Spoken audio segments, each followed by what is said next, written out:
Chapter 16, The Lad with the Silver Button, across Morven. There is a regular ferry from Touressay to Kinlochaline on the mainland. Both shores of the Sound are in the country of the strong clan of the MacLeans, and the people that passed the ferry with me were almost all of that clan. The skipper of the boat, on the other hand, was called Neil Roy MacRob, and since MacRob was one of the names of Alan's clansmen, and Alan himself had sent me to that ferry, I was eager to come to private speech of Neil Roy. In the crowded boat this was of course impossible, and the passage was a very slow affair. There was no wind, and as the boat was wretchedly equipped, we could pull but 2 oars on one side and 1 on the other. The men gave way, however, with a good will, the passengers taking spells to help them, and the whole company giving the time in Gaelic boat songs. And what with the songs and the sea air, and the good nature and spirit of all concerned, and the bright weather, the passage was a pretty thing to have seen. But there was one melancholy part. In the mouth of Loch Eilean we found a great sea-going ship at anchor, and this I supposed at first to be one of the king's cruisers, which were kept along that coast both summer and winter to prevent communication with the French. As we got a little nearer, it became plain she was a ship of merchandise, and what still more puzzled me, not only her decks, but the sea beach also were quite black with people, and skiffs were continually plying to and fro between them. Yet nearer, and there began to come to our ears a great sound of mourning, the people on board and those on the shore crying and lamenting one to another so as to pierce the heart. Then I understood this was an emigrant ship bound for the American colonies. We put the ferry boat alongside, and the exiles leaned over the bulwarks, weeping and reaching out their hands to my fellow passengers, among whom they counted some near friends. How long this might have gone on, I do not know, for they seemed to have no sense of time. But at last the captain of the ship, who seemed near beside himself, and no great wonder, in the midst of this crying and confusion, came to the side and begged us to depart. Thereupon Neil sheered off, and the chief singer in our boat struck into a melancholy air, which was presently taken up both by the emigrants and their friends upon the beach, so that it sounded from all sides like a lament for the dying. I saw the tears run down the cheeks of the men and women in the boat, even as they bent at the oars, and the circumstances and the music of the song, which is one called Lochabar no more, were highly affecting even to myself. At Kinlochaline I got Neil Roy upon one side on the beach, and said I made sure he was one of Appin's men. "And what for no?" said he. "I am seeking somebody," said I, "and it comes in my mind that you will have news of him. Alan Breck Stewart is his name." And very foolishly, instead of showing him the button, I sought to pass a shilling in his hand. At this he drew back. "I am very much affronted," he said, "and this is not the way that one gentleman should behave to another at all. The man you ask for is in France, but if he was in my sporran," says he, "and your belly full of shillings, I would not hurt a hair upon his body." I saw I had gone the wrong way to work, and without wasting time upon apologies, showed him the button lying in the hollow of my palm. How well," said Neil, "and I think you might have begun with that end of the stick, whatever. But if you are the lad with the silver button, all is well, and I have the word to see that you come safe. But if you will pardon me to speak plainly," says he, "there is a name that you should never take into your mouth, and that is the name of Alan Breck. And there is a thing you would never do, and that is to offer your dirty money to a Highland gentleman." It was not very easy to apologize, for I could scarce tell him what was the truth, that I had never dreamed he would set up to be a gentleman until he told me so. Neil, on his part, had no wish to prolong his dealings with me, only to fulfill his orders and be done with it, and he made haste to give me my route. This was to lie the night in Kinlochalain in the public inn, to cross Morven the next day to Ardgour and lie the night in the house of one John of the Claymore, who was warned that I might come. The third day to be set across one loch at Corran and another at Balluchulish, and then ask my way to the house of James of the Glens at Ocharn in the Duror of Appin. There was a good deal of ferrying, as you hear, the sea in all this part running deep into the mountains and winding about their roots.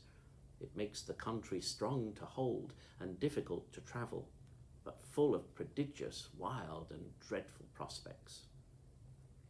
I had some other advice from Neil, to speak with no one by the way, to avoid Whigs, Campbells and the Red Soldiers, to leave the road and lie in a bush if I saw any of the latter coming, for it was never chancy to meet in with them, and in brief, to conduct myself like a robber or a Jacobite agent, as perhaps Neil thought me.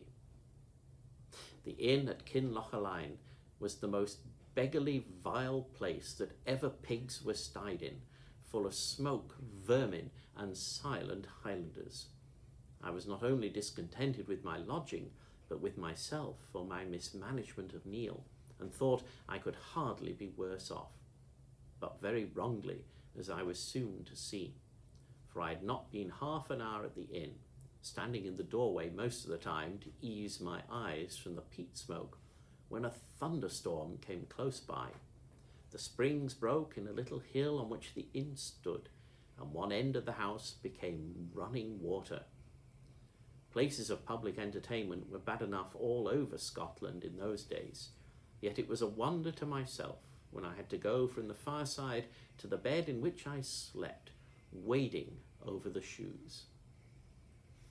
Early in my next day's journey, I overtook a little stout, solemn man, walking very slowly, with his toes turned out, sometimes reading in a book, and sometimes marking the place with his finger, and dressed decently and plainly in something of a clerical style.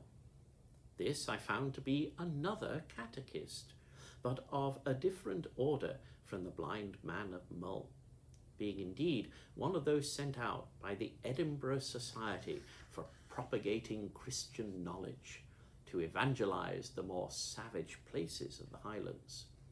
His name was Henderland. He spoke with the broad south country tongue, which I was beginning to weary for the sound of, and besides common countryship, we soon found we had a more particular bond of interest, for my good friend, the minister of Essendine, had translated into the Gaelic in his by time a number of hymns and pious books which Henderland used in his work and held in great esteem. Indeed, it was one of these he was carrying and reading when we met.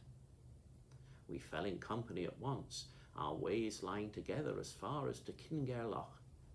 As we went, he stopped and spoke with all the wayfarers and workers that we met or passed, and though of course I could not tell what they discoursed about, yet I judged Mr. Henderland must be well liked in the countryside, for I observed many of them to bring out their mulls and share a pinch of snuff with him.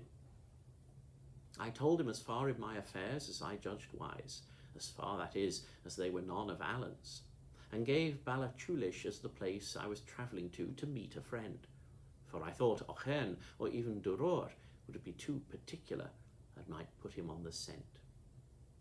On his part, he told me much of his work and the people he worked among, the hiding priests and Jacobites, the disarming act, the dress, and many other curiosities of the time and place. He seemed moderate, blaming Parliament in several points, and especially because they had framed the act more severely against those who wore the dress than against those who carried weapons. This moderation put it in my mind to question him of the Red Fox and the Appin tenants, questions which I thought would seem natural enough in the mouth of one travelling to that country. He said it was a bad business. It's wonderful, said he, where the tenants find the money, for their life is mere starvation. You don't carry such a thing as snuff, do you, Mr. Balfour? No, well, I'm better wanting it. But these tenants, as I was saying, are doubtless partly driven to it.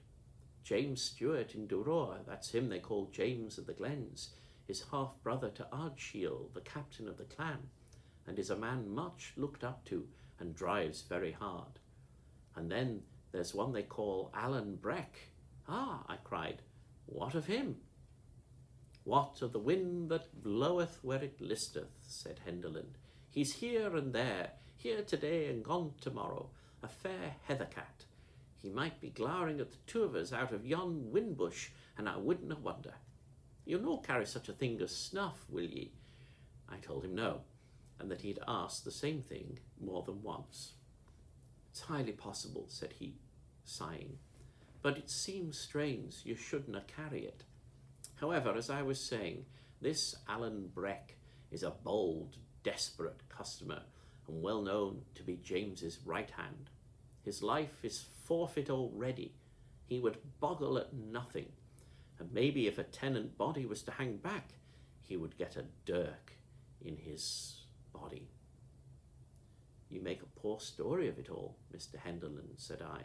If it is all fear upon both sides, I care to hear no more of it. No, said Mr. Henderland, but there's love too, and self-denial that should put the like of you and me to shame. There's something fine about it, no perhaps Christian, but humanly fine.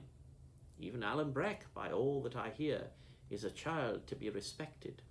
There's many a lying sneck-draw sits close in kirk in our own part of the country, and stands well in the world's eye, and maybe is a far worse man, Mr. Balfour, than yon misguided shedder of man's blood.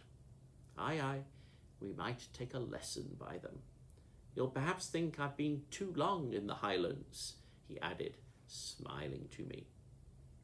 I told him not at all, that I had seen much to admire among the Highlanders, and if he came to that, Mr. Campbell himself was a Highlander. Aye, said he, that's true. It's a fine blood. And what is the king's agent about? I asked. Colin Campbell, says Henderland, putting his head in a bee's bike. He is to turn the tenants out by force, I hear, said I. Yes, says he, but the business has gone back and forth, as folks say. First, James of the Glens rode to Edinburgh and got some lawyer, a Stuart, no doubt. They all hang together like bats in a steeple, and had the proceedings stayed. And then Colin Campbell came in again, and had the upper hand before the barons of Exchequer. And now they tell me the first of the tenants at a flit tomorrow.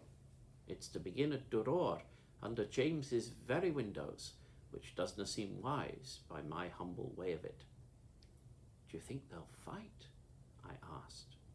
Well, says Henderland, they're disarmed, or supposed to be, for there's still a good deal of cold iron lying by in quiet places. And then Colin Campbell has the soldiers coming. But for all that, if I was his lady wife, I wouldn't be well pleased till I got him home again. They're queer customers, the Appin Stewarts. I asked if they were worse than their neighbours. No, they, said he, and that's the worst part of it. For if Colin Roy can get his business done in Appin, he has it all to begin again in the next country, which they call Mamore, and which is one of the countries of the Camerons. He's king's factor upon both, and from both he has to drive out the tenants. And indeed, Mr. Balfour, to be open with ye, it's my belief that if he escapes the one lot, he'll get his death by the other. So we continued talking and walking the great part of the day, until at last Mr. Henderland, after expressing his delight in my company and satisfaction of meeting with a friend of Mr. Campbell's, whom, says he, I will make bold to call that sweet singer of our covenanted Zion, proposed that I should make a short stage and lie the night in his house a little beyond Kingairloch. To say truth, I was overjoyed, for I had no great desire for John of the Claymore, and since my double misadventure, first with the guide and next with the gentleman's skipper, I stood in some fear of any Highland stranger. Accordingly, we shook hands upon the bargain, and came in the afternoon to a small house standing alone by the shore of the Linney Loch. The sun was already gone from the desert mountains of Ardgour upon the hither side, but shone on those of Appin on the farther. The loch lay as still as a lake, only the gulls were crying round the sides of it, and the whole place seemed solemn and uncouth.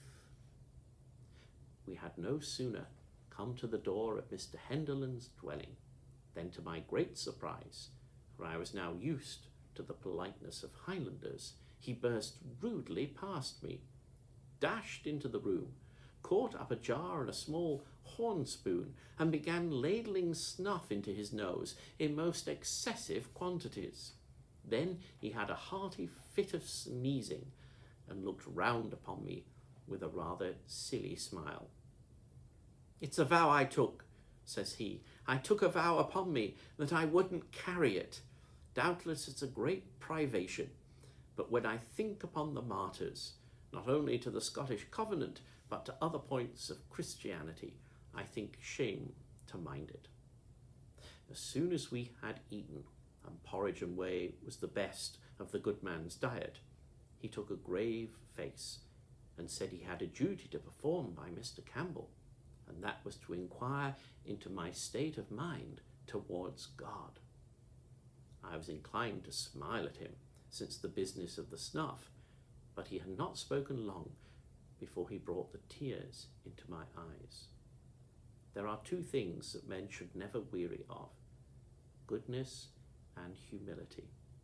We get none too much of them in this rough world among cold, proud people. But Mr. Henderland had their very speech upon his tongue. And although I was a good deal puffed up with my adventures, and with having come off, as the saying is, with flying colours, yet he soon had me on my knees, besides a simple, poor old man, and proud and glad to be there. Before we went to bed, he offered me sixpence to help me on my way, out of a scanty store he kept in the turf wall of his house, at which excess of goodness I knew not what to do. But at last he was so earnest with me that I thought it the more mannerly part to let him have his way, and so left him poorer than myself.